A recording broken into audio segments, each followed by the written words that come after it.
இந்த நிலைமையில அம்மா என்ன பார்க்க வேண்டாம். இத பத்தி அம்மா கிட்ட எதுவும் சொல்லாதீங்கப்பா. உடம்பு குணமானதும் படிப்பு நிறுத்திட்டு வீட்டுக்கு வரேன். இனிமே அம்மா விருப்பப்படியே நடக்கிறேன் அம்மா கிட்ட சொல்லுங்கப்பா. என்னப்பா அது? MBA படிக்கணும்னு நீதான் ஆசைப்பட்ட. இப்ப என் பாதிரியை படிப்பு நிறுத்திடலன்னு சொல்றேன். இது பாரு, உன் விருப்பத்துக்கு மாறா நானும் அம்மாவும் எதுவும் சொல்ல மாட்டோம்.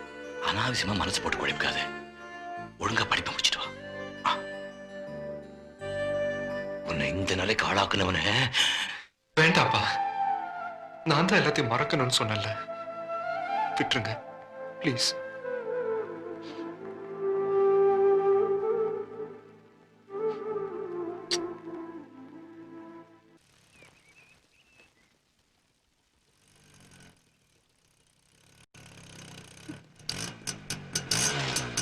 நில்லு நில்லு. உங்க அண்ணன்களை விட்டு ஜீவாவை கண்ணாமூடன் அடிச்சு போட்டு நீ கூலா காலேஜுக்கு போயிட்டு இருக்கியா? அவன் என்ன தப்பு பண்ணான்? அவன் என்ன தப்பு பண்ணான்னு கேக்குறேன். ஏதாவது பேசுங்கன்னு பல்ல இழிச்சு நீதான வந்து அவன் பக்கத்துல உட்கார்ந்த. எங்க அண்ணனை காப்பாத்துக்கன்னு அவன்கிட்ட நீதான வந்து கெஞ்சன. உனக்கு இஷ்டம் இல்லைன்னா அவன் லெட்டர் கொடுத்தப்பவே அதை கசக்கி அவன் மூஞ்சில தூக்கி எறிஞ்சிருக்க வேண்டியதானே? அதை விட்டுட்டு அவன் அடிக்கிறதுக்கு அடியாட்கள் செட் பண்றியா? சீ, நீ எல்லாம் ஒரு பொண்ணா? ஜீவாவோட அப்பா மாதிரி தெரியுது.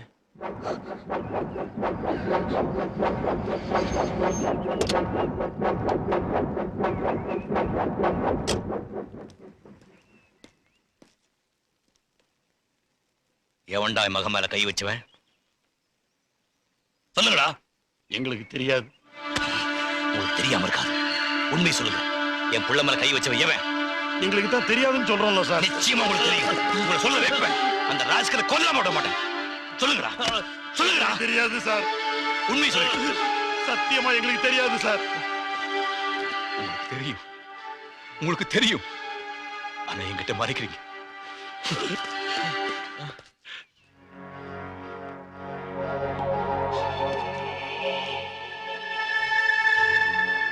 இப்படி போட்டு அடிச்சிருக்கானுங்க. வேடிக்கை பார்த்துட்டு இருக்கீங்களே, நீங்களா ஃப்ரெண்ட்ஸாடா?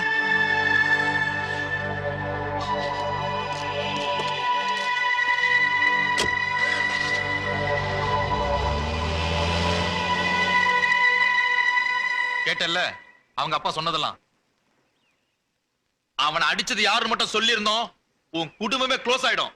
சொல்லி வைக்கிறேன். இன்னைக்கு உனக்கு நல்ல காலம், அதனால தப்பிச்ச. போ, காலேஜுக்கு போ. நீ மட்டும் படிச்சு பெருசா டிகிரியை வாங்கு. இனிமேல் யாருக்கும் பயப்பட வேண்டாமா?